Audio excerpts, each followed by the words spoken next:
แตกแน่นอนว้าวมีวิดข้างวิดเอวอยู่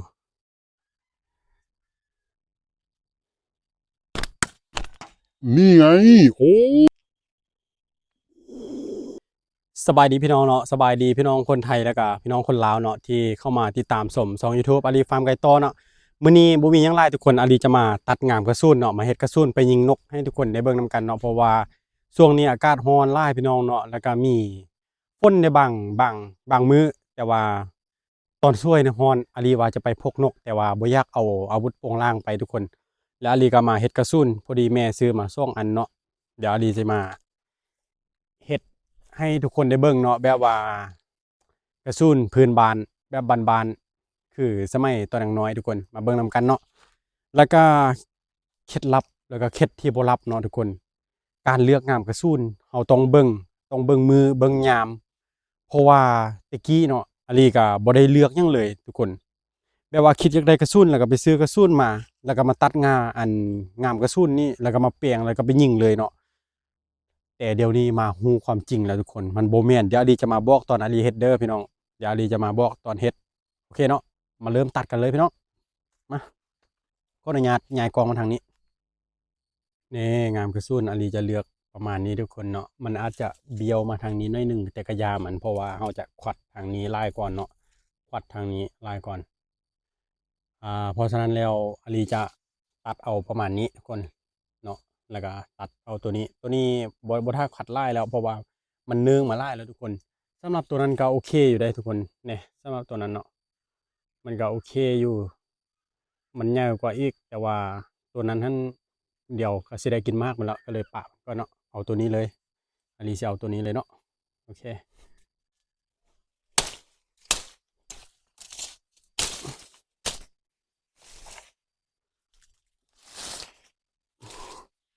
เนี่ยทุกคนมากมันมอยได้กินแล้วนี่ผมแข้งไม่ให้วาเลยก่อนอื่นเราต้องอนามัยเราจะต้องอนามัยบนนี้ก่อนบนถึงบนนี้ก่อนเนาะอืม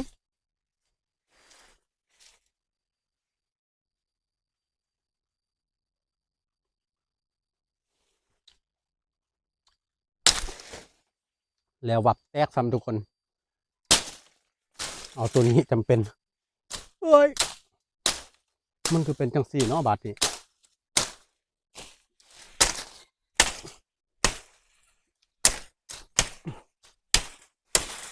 โอเคเรียบร้อยเสียดายขนาดตัวนี้บางม้ามพอดีเลยเนี่ยจับพอดีเลยแต่ว่าอาลีมาฟันนี่มาแตกฟันมัวโพดเนาะนี่คือฟันไก่พี่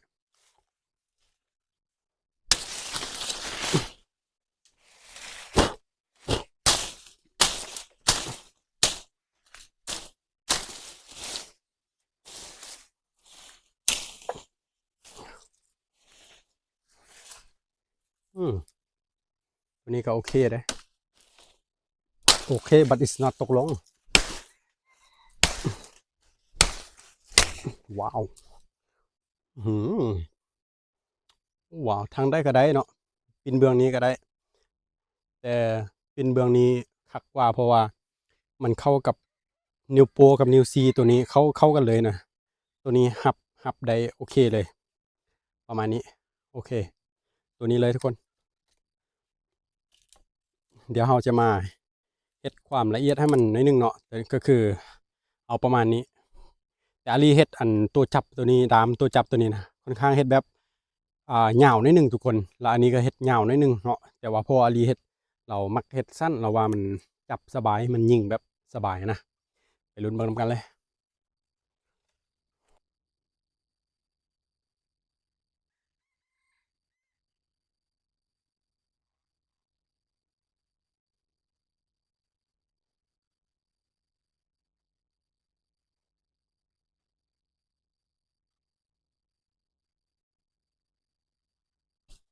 เส้นกระสุนอาลีจะเลือกตัวแบบว่าค่อนข้าง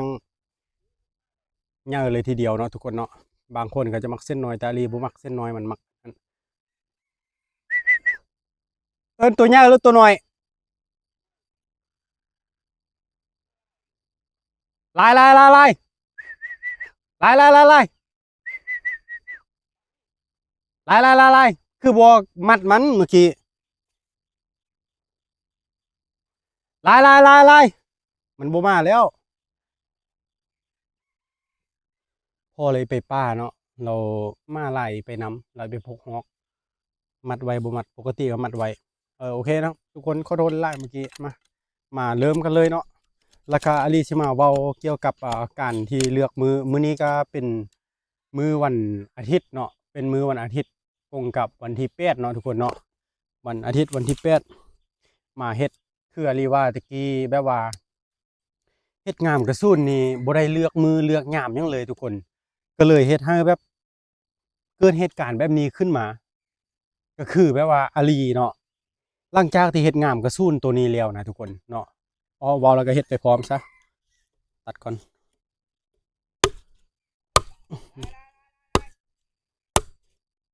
มันหูแล้วบัดนี้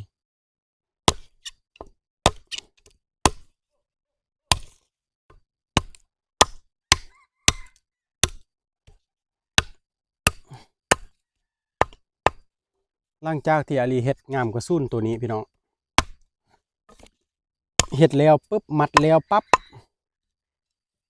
เราบัดนี้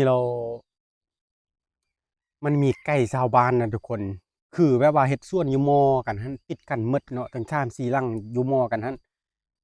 แล้วกระสูนตัวที่อาลีเฮ็ดโดยที่บ่ได้เลือกมือเลือกยามนะทุกคนบ่ฮู้เป็นหยัง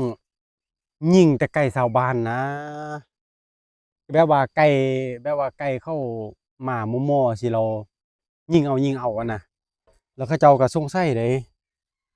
เป็นหยังว่าไก่คือว่าเสียตลอดเนาะไก่เสียตลอดว่าซั่นเพิ่นว่าอันนี้ก็บ่ฮู้นำสาเหตุหรอกเพราะว่าบ่ได้เลือกมือเลือกยามเอาเฮ็ดงามกระสุนเราต้องเบิ่งมือเบิ่งยามดีๆทุกคนเนาะเฮ็ดยิงนกก็เฮ็ดยิงนกแล้วล่ะบ่แม่นว่าไก่ชาวบ้านมาก็ใส่หมดเลยเนาะมันก็เสียแท้เพราะฉะนั้นแล้วอาลีจึงมาเตือนคลิปนี้เลยผู้ใดที่มักกระสุนหรือว่าเฮ็ดงามกระสุนเนาะใส่ตัวนี้ยิงนะยิงนกยิงหนูสิก็เลือกมือดีๆวันอาทิตย์วันที่8เนาะมาเลือกดีๆบางคนนี่บ่เลือกเนี่ยโอ้อันตรายเด้ไก่เขาเสียตลอดแล้วไก่เห่ายังปกติยังอยู่หั่นคือเก่าไก่เห่าบ่ยิงแล้วไปยิงไก่คนอื่นพ้นเข้าส่วนเรายิงเลยเนาะหมู่น้อยคือกันมานี่บางตัวก็มาเป่าเลยนี่แหละอาลีจึงมาเตือนว่าให้เลือกเบิ่งมือเบิ่งยามดีๆโอ้ไก่จะสมบูรณ์ละทุกคนตัวนี้เบื้องนี้จะค่อนข้างยากนิดหนึ่งเนาะแต่ว่าอาลีจะเล่าให้มันน้อยซ้ำกับตัวนี้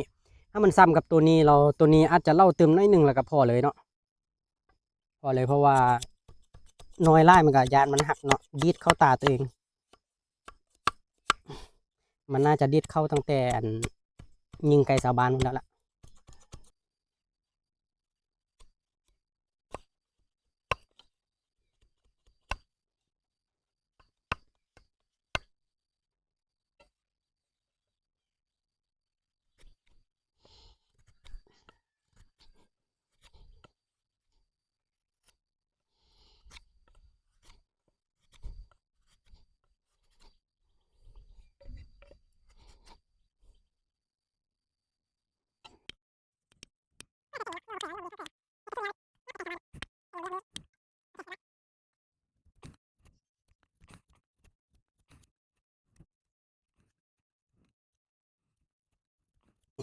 แบบนี้มันต้องใช้การเหยียบนะทุกคนปกติมัดหนังสติ๊กหรือว่ากระสุนนะเขาจะใช้เป็นกองพันนะอันนี้ความสามารถแบบล้นเหลือคนเดียวได้เสยยังกับปลาดุกยังกับปลาดุกน้ำห้วยนะครับแห่มากดึงแทบไม่ได้เลยการยิงหนังสติ๊กเนาะเราต้องระมัดระวังมันจะเข้าเบ้าตาเราเองนะมัดดีๆนะ แล้วการยืดก็เหมือนกันเตี้ยมากเลยครับไม่ใช่เตี้ยมันสั้นมากเลยหนังสติ๊กบ้าอะไรเตี้ยเสย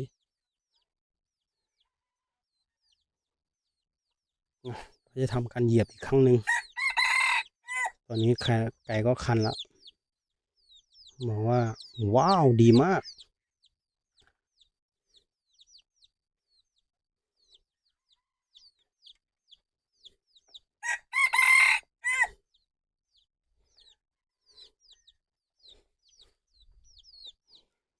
เนี่ยเราต้องเกี่ยวแบบนี้นะต้องอ้อมแบบนี้ให้มัน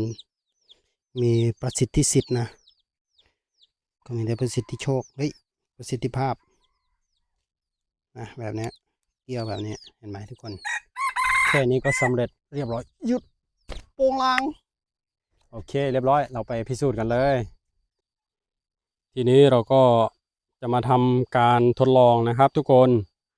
เราจะลองใช้งานตัวจริงดูว่ามันจะแม่นขนาดไหนเนาะเพราะว่าเมื่อ56 ปีที่แล้วผมเป็นเบอร์ 1นะครับการยิงหนังสติ๊กนะครับเรามาดูกันว่าผ่านมา100 กว่าปีเนี่ยขี้มือหรือฝีมือเนี่ยยังจะเหมือนเดิมไหมมารอลุ้นกันเลยครับพี่น้องโอเคนะอาลีจะอยู่ประมาณอ่า1 2 3 4 5 6 7 8 9 15 เมตรนะครับทุกคน15 เมตรดูก่อนว่ามันจะโดนไหมถ้าโดนอาลีจะขยับไป20 เมตรหลังจากนั้น20 เมตรแล้วก็ไม่ไปอีกแล้วน่าจะไม่โดนแล้วอาลีรู้ตัวโอ้ว้าว scary dad โอ้มันสุดอ่ะทุกคนมันบริยืดอ่ะมันแบบมันเข่งโพดมันสุดมันยืดแล้วมันสุดอันนี้ที่จริงคันมันหมาอีกตึมนิดนึงนี่โอเคเลยเนาะตามที่เคยยิงเนาะเดี๋ยวมาเบิ่งกัน15 20 เมตรนี่มันจะถึกบ่เนาะ20 เมตรเนี่ยนะมาเบิ่งกันปินกองไปฮะเดี๋ยวอาลีจะยิงฟ้าแดงกันเนาะเรามาต่อฟ้าเหลืองตัวที่สองเนาะ15 เมตรเนาะมาเบิ่งเอ้ย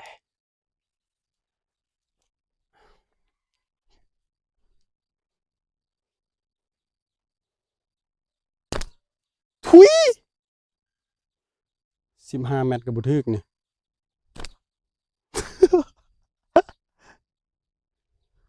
บัตรที่สามดูบัตรที่สามไปลองบัตรที่สองไปลิ้นเอ้ยเนาะชีวิตเนาะชีวิตมันเคี่ยงโพดมันตึกอะในเมื่อฟ้าแดงไม่ได้ก็ลองฟ้าเหลืองไปฟ้าเหลืองเด้อทุกคนบัดนี้ระยะ15 เมตรบอลูกที่หนึ่งไปลองลูกที่สองไปลิ้นลูกที่สามไปกินยังบ่กินเซ้ยแสดงว่ามันยังบ่ยากนะโทรศัพท์แตกแน่นอนว้าวมีวิดข้างวิดเอวอยู่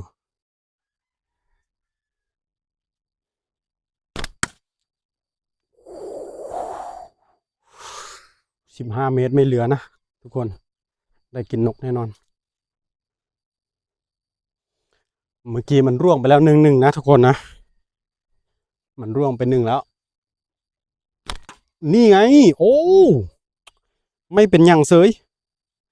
มันไม่เป็นอะไรนะมันแค่แบบเฉียดตรงเอวมันนิดเดียวทุกคน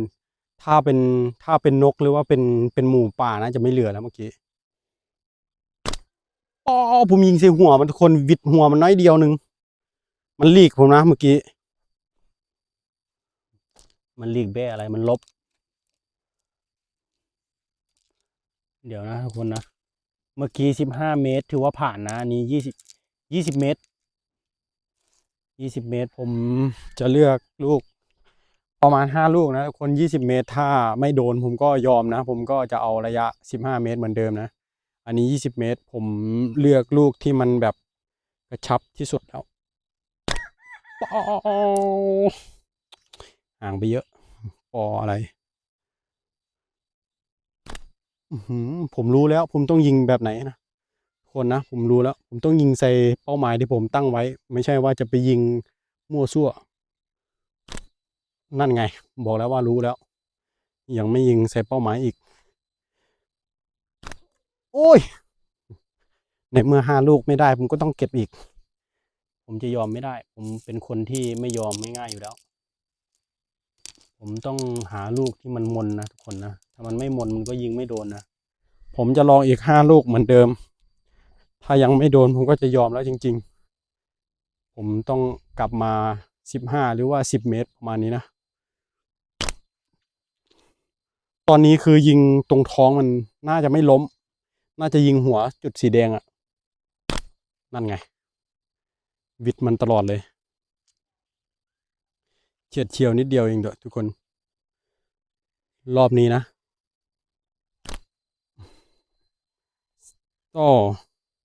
ถ้างั้นผมต้องลองระยะ5 เมตรแล้วล่ะ